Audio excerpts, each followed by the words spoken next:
selamat pagi Bu. Selamat pagi, Perkenalkan saya Dr. Yoga, dokter yang bertugas pada pagi hari ini. Dengan Ibu siapa? Ibu Chandra, Umurnya berapa? 22 tahun, Pekerjaannya apa? masih mahasiswa. Tinggalnya di mana? Tinggalnya di Renon. Keluhannya apa kok boleh saya tahu? Saya terlambat haid dok, udah 1 bulan gitu. Terus saya coba kemarin pakai tes pack dan hasilnya positif dok. Untuk hari pertama hari terakhirnya itu kapan? Seingatnya. 10 Agustus itu nggak salah dok. Kalau untuk cek tes packnya sendiri itu hari apa? Tes packnya baru kemarin dok. Untuk sebelumnya, untuk riwayat menstruasinya apakah normal atau pernah ada gangguan? Menstruasi setiap bulannya sih saya di tanggal yang sama dok, teratur kok dok. Untuk awal haidnya umur berapa? Awal haid umur 13 tahun. Berarti ini kehamilan yang pertama ya? Iya, kehamilan yang pertama. Apakah sebelumnya Ibu sudah dapat melakukan pemeriksaan secara rutin kandungan? Belum, baru pertama kali sekarang. Untuk imunisasi tetanus toxoid apakah sudah pernah Bu? Belum pernah dok. Sebelumnya apakah Ibu pernah memakai alat kontrasepsi? Kontrasepsi, paling saya sama suami pakai kondom aja dok. Bahkan selama Ibu baru merasakan kehamilan ini, apakah udah ada muncul gejala seperti mual muntah, pusing, dan lain sebagainya? Belum ada sih dok, cuma terlambat haid aja. Ibu kan mahasiswa, apakah pekerjaan Ibu Nike mengganggu aktivitas sehari-hari? Karena di rumah aja sih saya masih bisa sih dok, aktivitas sehari-hari. Itu untuk istirahatnya cukup? Cukup. Untuk nutrisi sehari-harinya terpenuhi dengan baik? Iya, terpenuhi kok dok. Apakah Ibu ada mengkonsumsi alkohol atau rokok? Nggak ada dok. Sedang mengkonsumsi obat-obatan nggak Bu? Nggak ada. Apakah ada alergi terhadap obat? Alergi, belum pernah sih dok. Berarti sebelum nikah apakah pernah dirawat di rumah sakit karena operasi atau pernah atau tidak? Tidak pernah dok. Baik. Apakah Ibu memiliki suatu penyakit sebelumnya? Penyakit nggak ada dok, sehat-sehat aja. Di keluarga apakah ada juga memiliki atau tidak? Di keluarga juga syukurnya sehat-sehat aja dok. Berarti Niki, Ibu pernikahannya yang keberapa? Yang pertama ya? Iya, yang pertama. Sudah berapa lama Ibunya menikah? Sudah 6 bulan dok. Oh, baik. Berarti untuk rencana persalinannya ini Ibunya kira-kira maunya di mana? Kalau bisa sih seterusnya nanti sama persalinannya di dokter kandungan dok. Baik, dari wawancara hari ini, jadi kemungkinan Ibu hamil. Jadi untuk memastikan diagnosisnya, kami akan melakukan pemeriksaan lebih lanjut. Apakah Ibu bersedia? Iya, bersedia dok. Baik, selanjutnya setelah melakukan anamnesis dapat lanjutkan dengan melakukan pemeriksaan fisik pada pasien. Sebelum melakukan pemeriksaan fisik, ada 2 persiapan yang perlu dilakukan. Yang pertama adalah mempersiapkan pasien, yaitu melakukan informed consent, kemudian meminta pasien untuk buang air kecil terlebih dahulu, kemudian membuka celananya lalu berbaring di meja periksa dengan bagian pinggang ke bawah ditutup dengan kain. Selanjutnya persiapan dari pemeriksa yaitu melakukan cuci tangan terlebih dahulu, kemudian menggunakan alat pelindung diri, menempatkan diri di sebelah sisi kanan pasien, dan yang terpenting dalam pemeriksaan fisik obstetri adalah pemeriksa harus didampingi oleh bidan atau perawat perempuan. Selanjutnya pada pemeriksaan fisik, yang pertama adalah pemeriksaan fisik umum. Yang pertama yaitu mengukur tanda vital pasien, yaitu tekanan darah, suhu, laju nadi, dan juga laju pernapasan. Yang kedua, mengukur tinggi dan juga berat badan pasien, lalu menghitung body mass index-nya. Yang ketiga, mengukur lingkar lengan atas dengan menggunakan pita ukur. Dan yang keempat, memeriksa status generalis pasien dari kepala hingga kaki, yaitu mulai dari kepala lalu ke mata untuk melihat apakah ada konjungtiva anemis, lalu dari wajah untuk melihat apakah ada tanda-tanda yang dapat terjadi pada kehamilan seperti kloasma atau melasma gravidarum, lalu melihat higienitas dari mulut dan gigi, kemudian tiroid, jantung, paru, payudara untuk melihat apakah ada hiperpigmentasi pada areola atau ada kelainan pada puting susu, dan memeriksa ekstremitas apakah terdapat udim pada tungkai. Setelah pemeriksaan fisik umum, dapat dilanjutkan dengan pemeriksaan obstetri. Pemeriksaan yang pertama adalah pada abdomen, yaitu terdiri dari inspeksi, palpasi, dan auskultasi. Yang pertama adalah inspeksi. Di inspeksi dilakukan pengamatan pada dinding abdomen, apakah terdapat luka bekas operasi, apakah terdapat varises atau pelebaran vena, striae gravidarum, linea nigra, dan apakah terlihat gerakan janin. Berikutnya adalah palpasi. Pada pemeriksaan palpasi dilakukan manuver Leopold 1 sampai Leopold 4.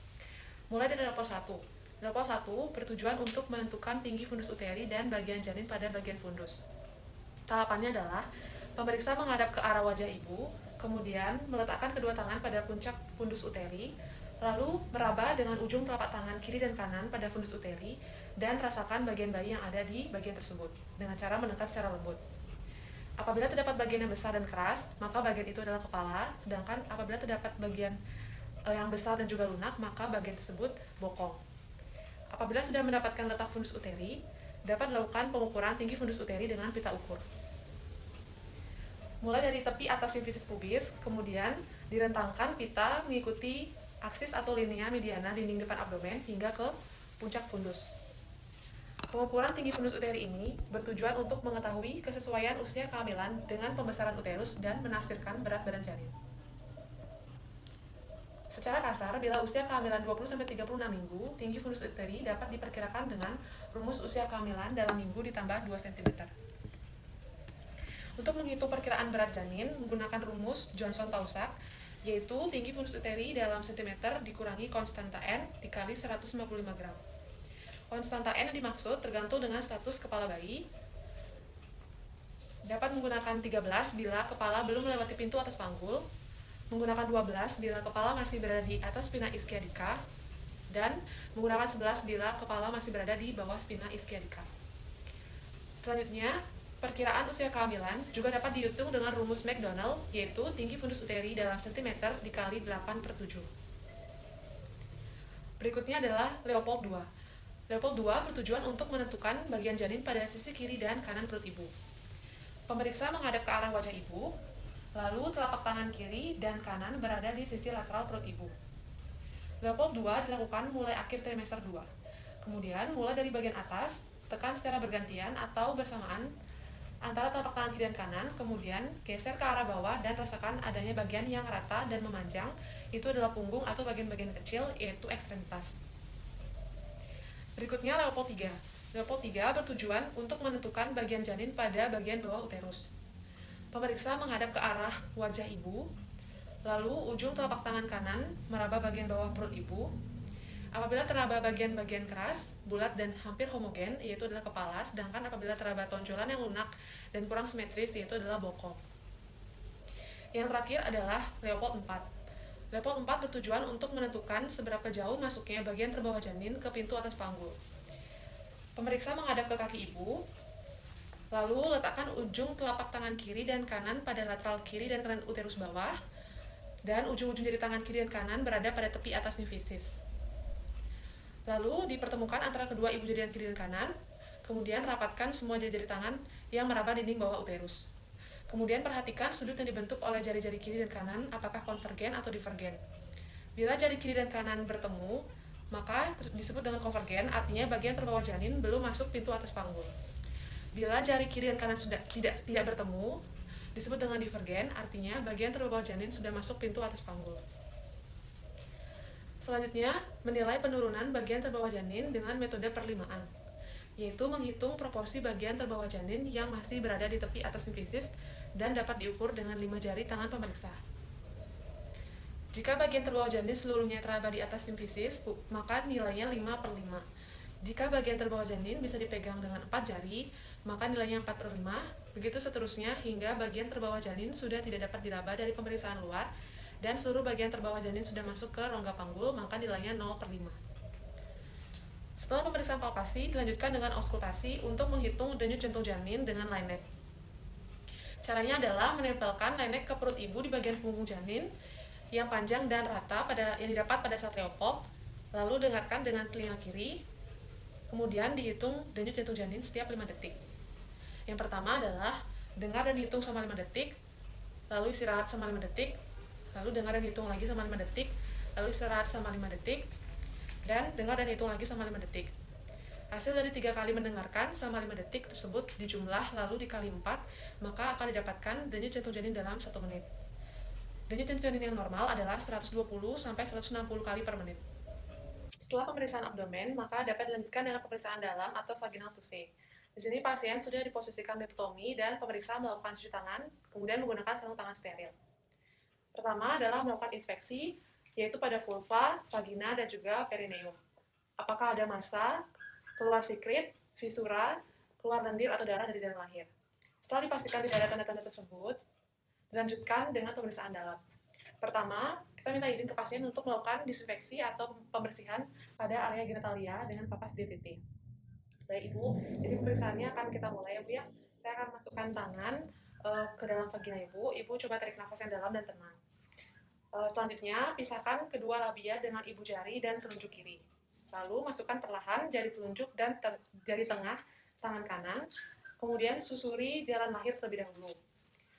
Susuri tepi bawah, tepi atas, dan tepi samping vagina. Lalu tangan yang tadi memegang labia dipindahkan ke fundus uteri. Di dalam, arahkan jari ke arah serviks, lalu raba porsio, kemudian dinilai pembukaan dan juga pendataran serviks, arah serviks, konsistensi dari serviks, apakah selaput ketuban masih intak atau tidak.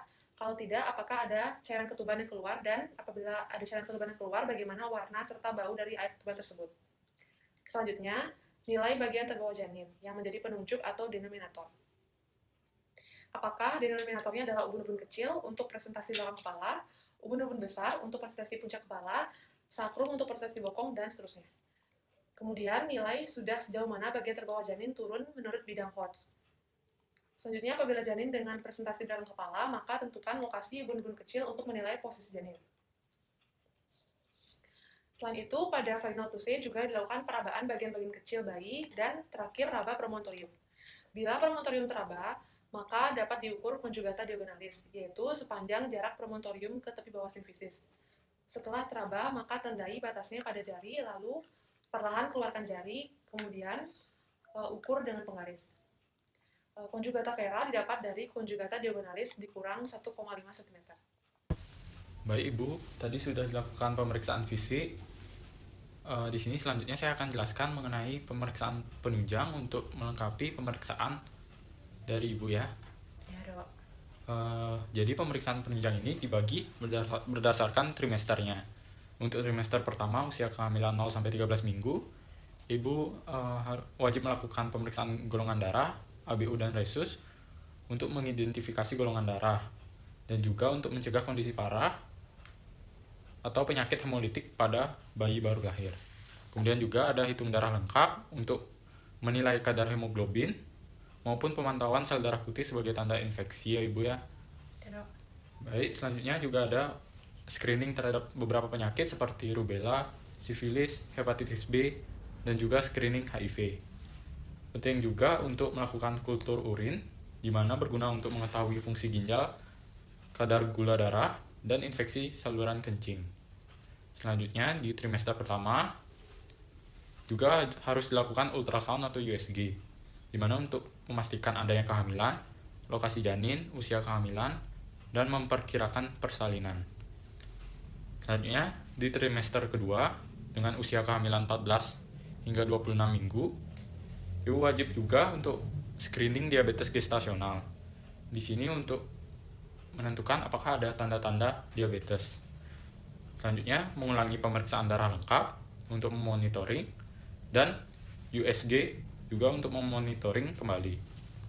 Di trimester 3 dengan usia kehamilan 28 minggu hingga 42 minggu, di sini kembali dilakukan screening HIV dengan prioritas apabila ibu dengan HIV wajib dipantau jumlah CD4-nya. Kemudian dilakukan kembali ultrasound untuk fokus membantu perencanaan persalinan normal. Selain itu juga USG di sini untuk memperkirakan berat dan juga pembacaan janin, yaitu seperti panjang tulang paha, lingkar perut, dan diameter biparietal. Mungkin segitu Ibu untuk pemeriksaan penunjang yang Ibu wajib lakukan. Di sini juga saya akan memberikan buku kehamilan yang wajib Ibu bawa setiap melakukan kontrol untuk hamilnya Ibu ya. Iya, Dok. Jadi ini selalu dibawa dan dibaca-baca, di mana bukunya juga berisi riwayat pemeriksaan sebelumnya, kemudian jadwal pemeriksaan selanjutnya, dan juga aktivitas yang dapat Ibu lakukan maupun yang dikurangi. Mungkin sekian pemeriksaan pada kali ini, Bu. Apakah ada pertanyaan? Sudah cukup jelas, Dokter. Ya, semoga ibu dan bayinya sehat dan bisa melakukan kontrol kembali. Terima kasih banyak, Dok. Terima kasih.